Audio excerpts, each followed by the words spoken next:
अस्सलाम वालेकुम दोस्तों, कैसे हैं आप सब? उम्मीद है खैर आफियत से होंगे। चलिए हम लोग जो है हमने उर्दू शुरू किया है और उर्दू में हम मुनाजात अभी शुरू कर रहे हैं। तो सबसे पहले ये समझना जरूरी है कि मुनाजात क्या होता है और उर्दू में जो कुछ भी आप पढ़ते हैं उससे आपने क्या हासिल हो रहा है ये भी गौर करते रहना है। ये बात आपको याद रहना चाहिए कि एक नज्म कंप्लीट हुई है या एक सबक हुआ है, 2 सबक हुए हैं, तो इसके बाद मैंने क्या सीखा, इस सवाल को आपने दोहराते रहना है। अभी हम मुनाजात समझेंगे। मुनाजात जब हम पूरी समझ लेंगे उसके बाद आपने इस बात पर तवज्जो देना है, गौर करना है कि आपने कौन कौन सी बातें इसमें सीखी। ठीक है, चलिए यहाँ जो पहली मुनाजात है इसमें ये किसने लिखी है? ख्वाजा लतीफ अहमद जरी ने लिखी है। पहले क्या करते हैं, हम इसको समझ लेते हैं कि मुनाजात क्या होती है और मुनाजात समझते हुए मैं नात, हम्द और मुनाजात तीनों ही को समझने की जरूरत है। बताइए आप, नात किसे कहते हैं? मेरा ख्याल है आपको मालूम है ये बात। आपको पता है कि नात किसे कहते हैं? तो नात जो है ऐसे नज़्म जिसमें अल्लाह के रसूल सल्लल्लाहु अलैहि वसल्लम की तारीफ बयान की जाए, उन अशार को नातिया अशार कहेंगे जिनमें अल्लाह के रसूल सल्लल्लाहु अलैहि वसल्लम की तारीफ बयान की जाए। वैसे जो है नात का माने तारीफ के होते हैं। तो नात आपको समझ में आ गई कि अल्लाह के रसूल सल्लल्लाहु अलैहि वसल्लम की जब तारीफ बयान की जा रही किसी नज़्म के जरिए से, तो वो नज़्म हम उसे क्या कहते हैं? नात कहते हैं। इसी तरह से हम्द किसे कहते हैं? तो हम्द में, हम्द का मतलब भी तारीफ के होते हैं। हम कहते हैं ना अल्हम्दुलिल्लाह, अल्लाह तेरा शुक्र है, अल्लाह तेरी तारीफ है। तो हम्द के मानी शुक्र और तारीफ दोनों के होते हैं, शुक्र और तारीफ। लेकिन हम सिर्फ मानी नहीं देख रहे, शुक्र और तारीफ है ना। असल में अरबी जुबान का लफ्ज है ये, और अरबी जुबान इतनी जामे है कि उसके हर लफ्ज को मुवाजे करने के लिए हमारे पास इतने अल्फाज नहीं, या प्रॉपर लफ्ज नहीं है। तो इसके मानी शुक्र में भी लिए जाते हैं, तारीफ में भी लिए जाते हैं। हम यहाँ पर इसको समझते हैं कि हम अभी किस मानी में लेते हैं। जो नज़्म के तौर पर हम हम्द का लफ्ज इस्तेमाल करते हैं उसमें हम किस मानी में लेते हैं? तो हम्द ऐसी नज़्म को कहते हैं जिसमें रब्बे ताला की तारीफ बयान की जाए, अल्लाह रब्बुल इज्जत की तारीफ बयान की जाए, है ना, तो उसे हम्द कहते हैं। तो ये याद रहेगी आपको, जिसमें अल्लाह रब्बुल इज्जत की तारीफ बयान की जाए ऐसी नज़्म को हम्द कहते हैं। अब मुनाजात समझ लीजिए, मुनाजात क्या होती है? इन दोनों से थोड़ी सी अलग। मुनाजात क्या होती है कि मुनाजात में एक बंदा अपने रब से जो है, अपने रब की पहले तारीफ बयान करता है, हम्द बयान करता है, और फिर अल्लाह रब्बुल इज्जत की तारीफ, हम्द और अल्लाह ताला का शुक्र अदा करते हुए फिर वो जो है दुआ मांगता है। क्या करता है?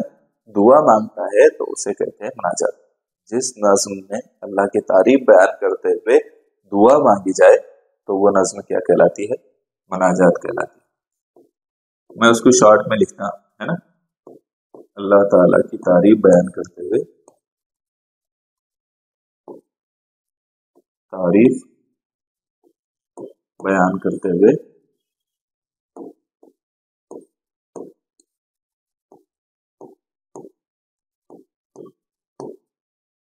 दुआ मांगी जाए।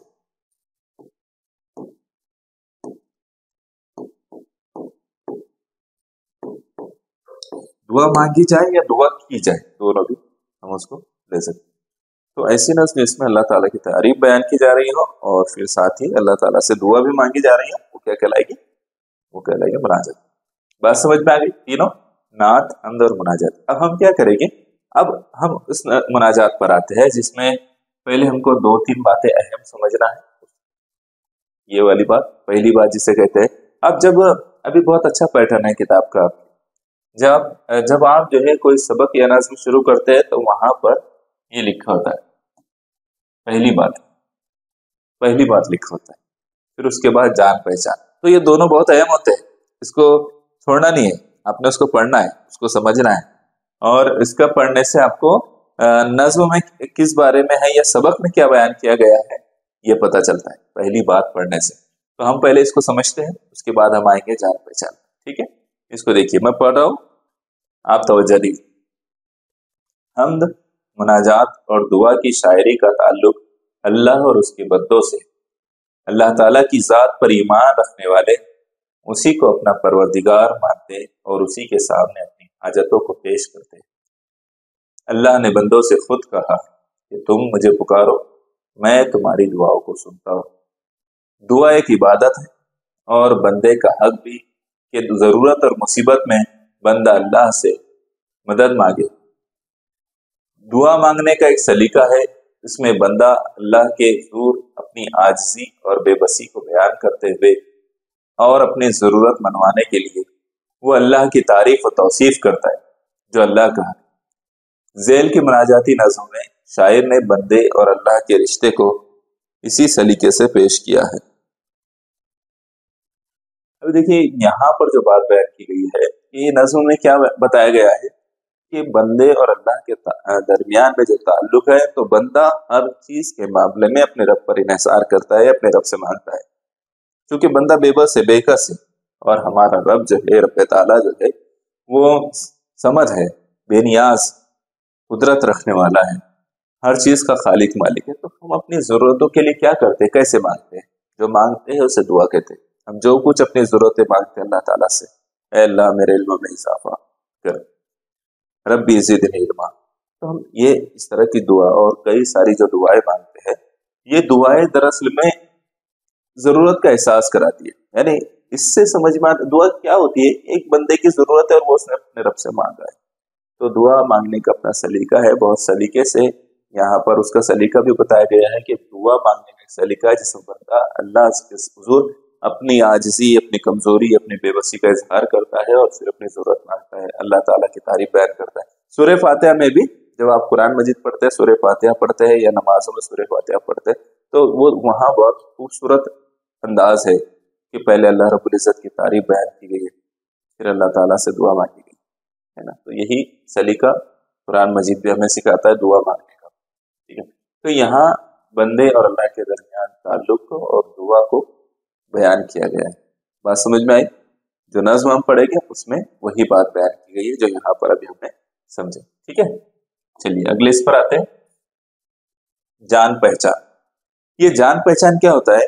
ये जान पहचान में जब भी आप कोई सबक या नज़्म पढ़ेंगे तो जान पहचान में मुसन्निफ सबक है तो मुसन्निफ का तारुफ होगा, मुसन्निफ के बारे में जिसने सबक लिखा है, और अगर नज़्म है तो शायर के बारे में लिखा जाएगा, जो शायर कौन था, कहाँ पैदा हुआ, और उसके बारे में मुख्तलिफ बातें। तो ये बहुत अहम होते हैं, ये हमें पढ़ना है, इसको नज़रअंदाज नहीं करना है। अगर आप जो है सबक शुरू हो रहा है, ये पहली बात और जान पहचान को छोड़कर डायरेक्टली सबक पर चले गए तो आप बहुत अहम चीज़ें छोड़ देंगे, आप जितना हासिल करना चाहिए आपको उतना नहीं कर पाएंगे, इसलिए इस पर तवज्जो देना। चलिए हम इसको समझते हैं, जान पहचान। मैं पढ़ रहा हूँ, इस पर तवज्जो दीजिए। इस मुनाजात को ख्वाजा लतीफ़ अहमद जरी ने लिखा है। वो 15 सितंबर 1885 ईस्वी को पानीपत में पैदा हुए। पटियाला में उन्होंने आला तालीम हासिल की, फिर रोजगार की तलाश में वो महाराष्ट्र के शहर अमरावती आए और मोहम्मदन उर्दू हाई स्कूल में मुलाजिमत करने लगे। उनकी तालीमी खदमात की वजह से उन्हें बरार का सर सैयद कहा जाता है। उनकी निसाबी और तदरीसी किताबें काफ़ी मशहूर हुई।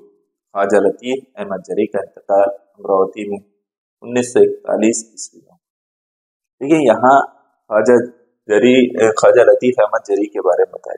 ख्वाजा लतीफ़ अहमद जरी जो है, जब आप नेट पर भी उनके बारे में सर्च करेंगे ना तो उनके अशार आएंगे और बहुत उम्दा अशार उन्होंने कहे हैं।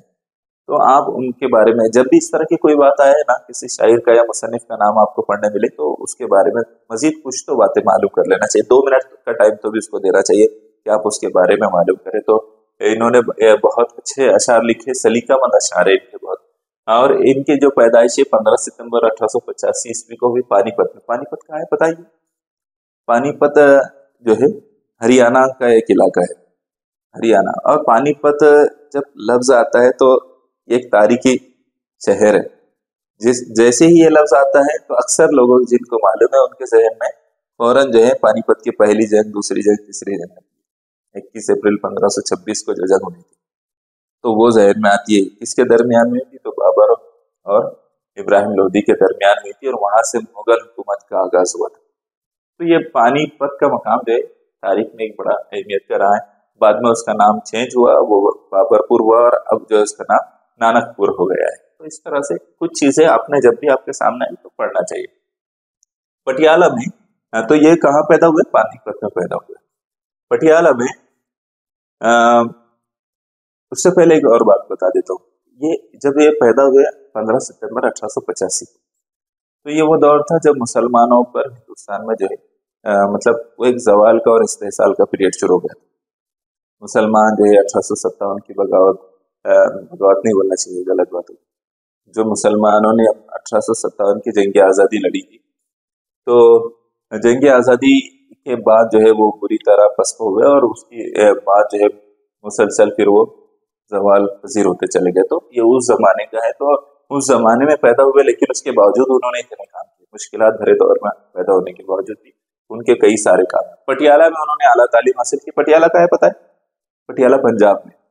असल में पटियाला जो है ना, पंजाब के जो पहले पंजाब के इलाके में एक पेप्सू नाम की जो है हुकूमत हुआ करती थी, उसका ये सदर मकाम बोले तो राजधानी। तो ये पटियाला जो है, पटियाला में उन्होंने आला तालीम हासिल की, वहाँ उन्होंने अपनी पढ़ाई की, एजुकेशन मुकम्मल किया। फिर उसके बाद वो रोजगार की तलाश में महाराष्ट्र के शहर अमरावती। इसका मतलब यह है कि सिर्फ अभी नहीं लोग जो है रोजगार की तलाश में यूपी बिहार से महाराष्ट्र की तरफ आते, बल्कि पहले से आते रहे, ऐसा मुझे लगता है। तो वहाँ आए, वो अमरावती में आए और मोहम्मदन उर्दू हाई स्कूल में मुलाजिमत करने लगे, यानी वो टीचिंग उन्होंने शुरू की, दर्स व तदरीस उन्होंने शुरू की। उनकी तालीमी खिदमत की वजह से उन्हें बरार का सर सैयद कहा जाता है। बरार एक बहुत बड़ा इलाका है, 6-7 मेरे ख्याल से 6-7 डिस्ट्रिक्ट इसमें आते हैं। बुल्डाना से शुरू होता है, उधर नागपुर वगैरह की तरफ का पूरा इलाका, विदर्भा भी उसको बोलते हैं।